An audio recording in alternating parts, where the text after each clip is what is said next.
Nah, pemirsa, untuk membahas selengkapnya kami telah terhubung dengan Hakim Agung periode 2011-2018 Gayus Lumbun dan Sekjen Peradi Bersatu Ade Darmawan.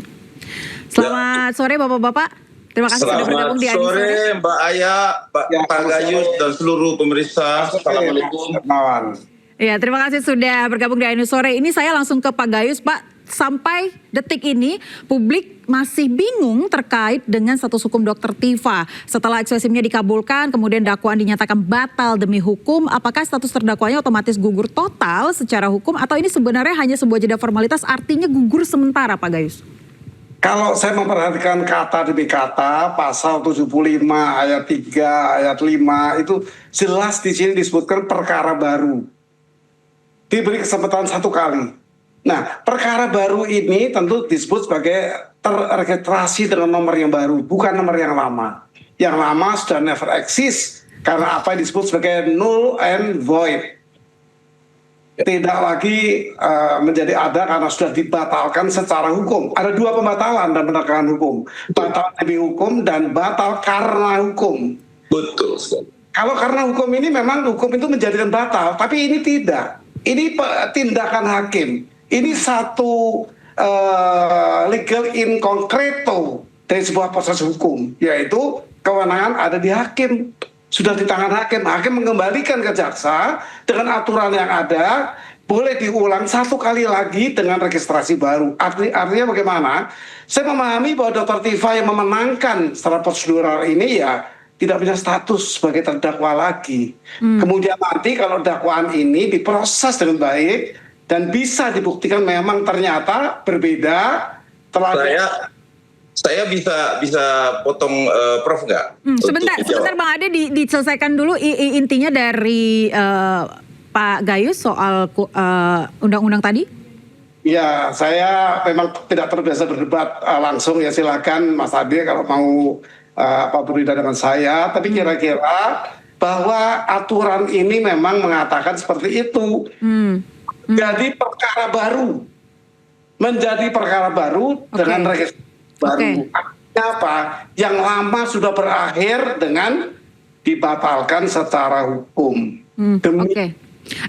Sedikit saja, apa sebenarnya yang terjadi kalau persidangan perkara baru ini dilakukan? Dari pihak Dr. Tifa apakah lebih punya banyak poin kemenangan dalam hal ini? Sekarang sudah menang dalam kedudukannya bahwa dia tidak usah mengikuti proses berlanjut. Pembuktian, saksi, ahli itu di stop, dihentikan. Bahkan berkas perkara dikembalikan kepada JPU. Artinya jadi baru sesuai dengan aturan KUHAP yang baru. Artinya perkara baru. Meskipun JPU sudah melimpahkan berkas baru dan akan ada persidangan baru di tanggal 6 nanti, Pak. Ya, nanti hakim yang akan menentukan apakah lanjut saja dengan kedudukan sebagai tersangka atau terdakwa. Tapi paham saya secara pandangan akademik ini disebut sebagai perkara baru.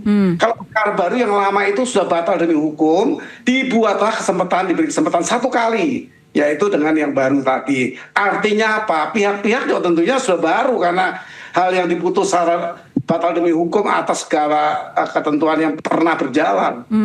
Jadi intinya status terdakwa Dr. Tifa sudah batal ya seharusnya? Bagi pandangan saya begitu. Jadi baru diberi kesempatan oleh undang-undang. Baik. Bang Ade, tanggapan Anda seperti apa, Bang? Anda selalu mengatakan bahwa pasti JPU akan melakukan revisi dan terjadi, Bang Ade. Ya, jadi gini, betul sekali yang dikatakan Prof, bahwa harus didaftarkan baru, nomor perkaranya baru, revisinya juga jadi baru. Kemudian kalau mengenai pembaharuan keseluruhan tentu tidak, karena di dalam jelas dikatakan sama hakim dikembalikan kepada jaksa penuntut umum sebagai dominus litis. Saya tidak membantah Pak Gayus terkait persoalan bahwa kemudian ini perkara baru. Ya, tetapi yang dinamakan nomor perkara baru ini sekarang terdaftar, kalau nggak salah itu sudah bukan 300 atau 301 yang dulu ya. Sekarang sudah berubah, Prof. Itu yang pertama.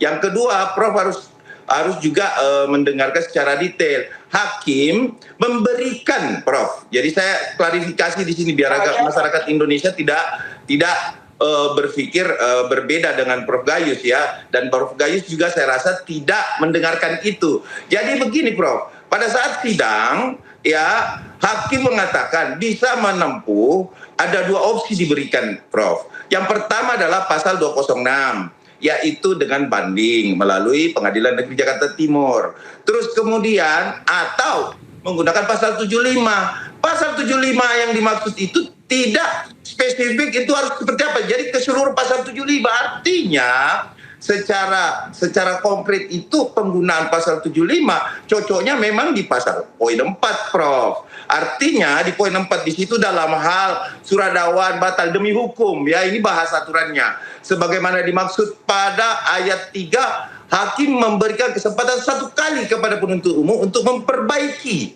ya dan mengajukan kembali surat dakwaan kepada pengadilan negeri. Nah, mengacu pada pasal 75 ini, karena ini juga disampaikan oleh hakim, saya rasa JPU di sini sudah prosedur dan tentunya profesional banget, sesuai dengan aturan. Itu yang pertama. Yang kedua, Prof, bahwa ini akan lebih cermat tentunya. Karena kemarin Prof juga harus tahu bahwa sebenarnya ya cuman ada ambigu saja, Prof. Jadi ambigu saja, Prof, di situ bahwa menggunakan kuhab lamakah atau kuhab barukah. Di mix kalau ibarat bahasa ininya itu menjadi abu-abunya itu obscure labelnya itu dikarenakan itu tadi, Prof. Karena tidak perbedaan antara 310 311 dengan 433 fitnah itu, Prof, itu bedanya cuman didenda kan. Nah, sehingga itu yang membuat obskur. Ini menurut yang saya lihat faktanya, Prof. Faktanya seperti itu, Prof. Jadi bukan persoalan bahwa dakwaan ini tidak memenuhi unsur pidana, bukan, Prof. Tetapi dikatakan obskur karena itu tadi adanya dua aturan yang dimasukkan di dalam satu. Kita boleh berbeda pendapat, tetapi saya berpandangan bahwa dengan kesalahan yang diajukan sebagai dakwaan, maka dakwaan dianggap batal demi hukum. Nah, karena batal demi hukum, tentunya orang yang terseret di sana juga batal juga. Iya, betul. Ya, lalu ketika dakwaan baru ini ada persidangan lagi, status hukum Dr. Tifa seperti apa, Prof? Iya, jadi kembali lagi. Jadi gini, Oke, saya nanya coba. Ya, silakan. Silakan Bang Ade, silakan. Oke. Jadi gini ya, kalau didaftarkan sesuai dengan kuhab juga, pada saat dilimpahkan kembali itu didaftarkan pengadilan, maka status dari tersangka itu menjadi terdakwa lagi. Oke, baik. Berarti kemarin, Bang Ade, pandangan Anda berarti kemarin ketika eksepsi dikabulkan, statusnya memang batal, tapi sementara begitu ya? Iya, sementara. Oke, berarti Anda satu pandangan dengan Prof Gayus. Prof, seperti apa pendapat Anda? Saya sepakat kalau ada kata sementara. Jadi sementara itu belum, karena yang terdaftar baru itu baru. Nanti dalam sidang ini kalau kembali diperbaiki dakwaan dan masuk bisa menjerat, itu baru dikenakan kembali. Itu saya sepakat kalau itu. Betul. Baik. Ini dosen saya dan pasti paham karena beliau yang ngajar saya gitu loh. Baik. Kemudian kita akan ada kesempatan bagi JPU kemudian ya untuk memperbaiki kesalahan formal dan juga material yang dikatakan batal demi hukum di persidangan sebelumnya. Kemudian menurut Anda jika dakwaan baru nanti gagal lagi atau cacat lagi, seperti apa, Prof? Saya mau tanya Prof Gayus dulu. Ya, akan batal hampir semuanya itu. Kalau itu cacat kembali diulang, artinya ada kesengajaan atau kelalaian yang tidak bisa dimaafkan, kembali lagi satu kali, itu hanya satu kali kesempatan. Iya, betul.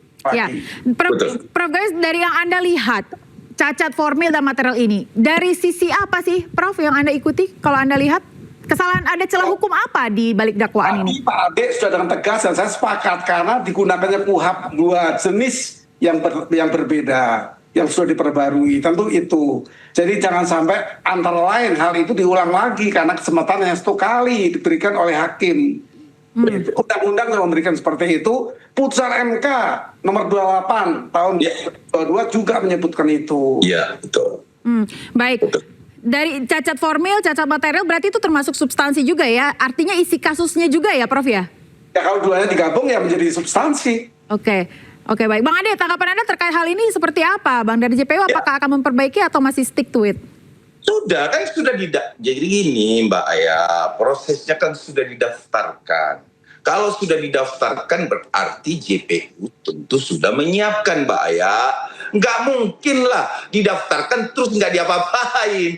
Makanya daftarnya menjadi kalau nggak salah 335 atau berapa lah, 300 berapa lah gitu. Terus saya perlu tanamkan satu hal di sini juga Prof, bahwa dalam di pasal 75 itu sendiri Prof, dalam hal di poin 5 ya, dalam hal surat dakwaan sebagaimana dimaksud ayat 4 masih diajukan keberatan oleh terdakwa atau advokatnya, misalkan di eksepsi kembali ya Prof ya, atau perlawanan ya, hakim memeriksa dan memutus keberatan tersebut bersama dengan pokok perkara dalam putusan akhir. Artinya kalaupun misalkan dia mau mengeksepsi pada saat itu Ayah, itu akan tetap nanti berjalan dulu pokok perkara. Nanti di belakang itu di pledoinya saja. Kalau nggak salah seperti itu pemahamannya. Saya diajarin Prof begitu soalnya. Oke. Kemudian Bang Ade, tanggapan Anda terkait yang terus-terus disebutkan oleh kuasa hukumnya Dr. Tifa adalah terkait dengan error in persona dan juga error in objecto ini, menurut Anda seperti apa? Tidak bisa kita mendahului peradilan, Ayah. Ya. Peradilan yang akan memutuskan itu. Saya rasa Prof juga kan mantan hakim. Hakim itu diberikan yang namanya finding right. Finding right itu adalah penemuan hukum. Kemudian made in law. Ya. Jadi hakim juga memiliki kewenangan untuk membuat hukum gitu loh. Jadi jangan kita maju bahwa ketika kemudian kita maju kita memastikan hal-hal kita bukan hakim. Hakim itu tidak bertanggung jawab dengan siapapun. Dia hanya bertanggung jawab kepada Tuhan. Artinya beliau itu yang ada di sidang nantilah yang akan melihat. Cenderung juga Ayah, polisi sudah menetapkan pasal, jaksa sudah menetapkan pasal dan lain sebagainya. Sudah rapi semua. Ketika kemudian fakta peradilannya itu berbeda, Mbak Ya, maka hakim itu menentukan pasal sendiri di situ. Bisa. Dan itu banyak yang terjadi. Contoh, ya kemarin pasal 160 dikenakan kasus si siapa itu yang memfitnah Pak Jokowi juga tuh, ya kan? Itu 160. Tetapi begitu itu 45A. Kan begitu. Jadi artinya disinilah kepewayan hakim, apalagi ini hal yang baru, hal yang modernisasi di mana ada transisi antara KUHP lama dan KUHP baru.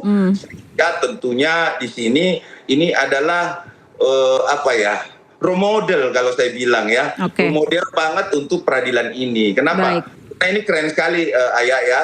Karena kenapa? Ini menggunakan KUHP yang betul-betul transformasi saat ini. Sehingga saya rasa juga ini kan tidak ada penghukuman ya.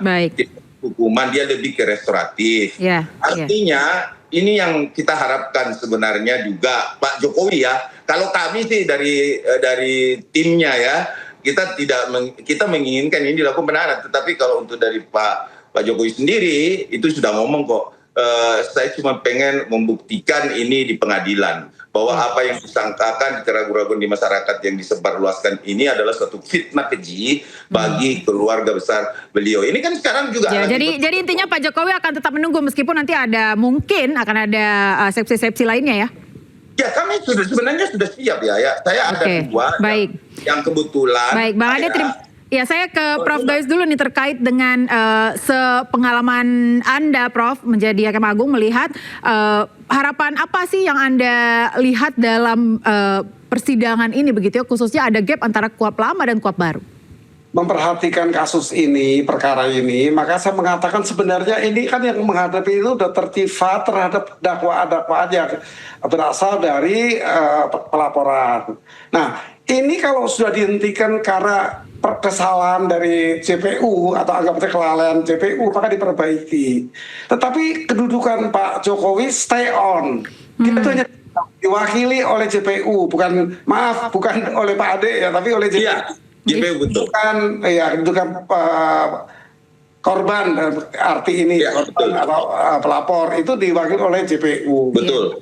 Nah itu ini akan menjadikan satu keadaan nanti yang menang cuma satu orang, menang bisa terlepas dari jeratan dakwaan atau dari laporan tadinya. Tapi bagi Pak Jokowi dia stand on, dia tuh diam, ya dia diam menunggu hasil apa yang dia laporkan. Ya. Oke, menurut Anda terakhir, Prof, menurut Anda dakwaan selanjutnya ini akan cacat lagi atau tidak? Kurang jelas bagaimana?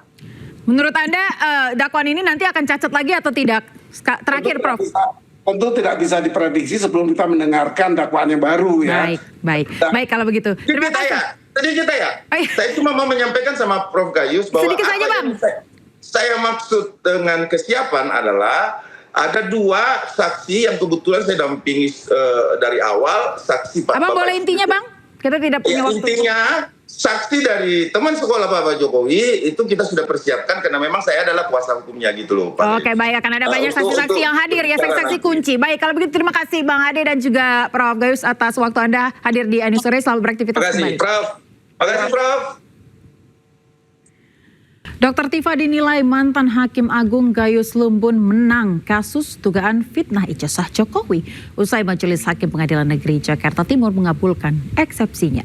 Dengan dikabulkannya eksepsi, pemirsa, Gayus Lumbun menyebut status terdakwa Dr. Tifa seharusnya gugur.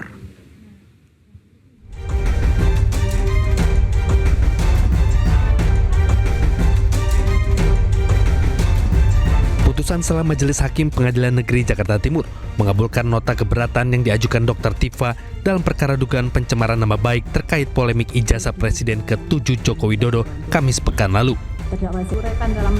Surat dakwaan jaksa tidak dapat diterima dan batal demi hukum karena dinilai kabur. Hakim menilai penggunaan ketentuan KUHP lama dan KUHP baru secara bersamaan dalam dakwaan subsidiar menimbulkan ambiguitas atau tidak jelas. Dalam program Rakyat Bersuara, mantan Hakim Agung Gayus Lumbun menilai status terdakwa Dr. Tifa seharusnya gugur karena dakwaan jaksa tidak jelas. Gayus menyebut Dr. Tifa menang secara prosedural. Terlebih menurut Gayus, Majelis Hakim tidak memerintahkan jaksa untuk memperbaiki dakwaan. Dengan dihentikannya perkara ini tidak masuk ke keberlanjutan proses pembuktian saksi dan sebagainya, ini dapat dikatakan Dr. Tifa sudah menang. Sudah menang? Sudah menang. Kenapa? Secara prosedural. Oke. Ya, jadi dengan kata lain, karena kemenangan ini sudah dicapai oleh Dr. Tifa, maka Dr. Tifa tidak punya kedudukan lagi sebagai terdakwa. Statusnya sekarang bukan terdakwa, bukan tersangka. Lagi, ya. Dalam perkara ini yang sudah di-stop. Batal demi hukum. Bisa dikatakan batal demi hukum. Karena ini kembali kepada JPU dan tidak memerintahkan atau meminta agar diperbaiki. Tidak ada permintaan dari hakim, tidak ada perbaikan. Oleh karena itu saya menggunakan ketentuan bahwa legal in concreto ada putusan hakim. KUHP dan sebagainya itu legal in abstracto, masih abstrak. Tapi putusan ini yang konkret. Namun ternyata jaksa telah memperbaiki dakwaan dan telah melimpahkan kembali ke Pengadilan Negeri Jakarta Timur. Rencananya sidang pertama akan digelar pada Kamis 6 Agustus pekan depan. Dari Jakarta, Tim Liputan iNews melaporkan. Dokter, izin dokter.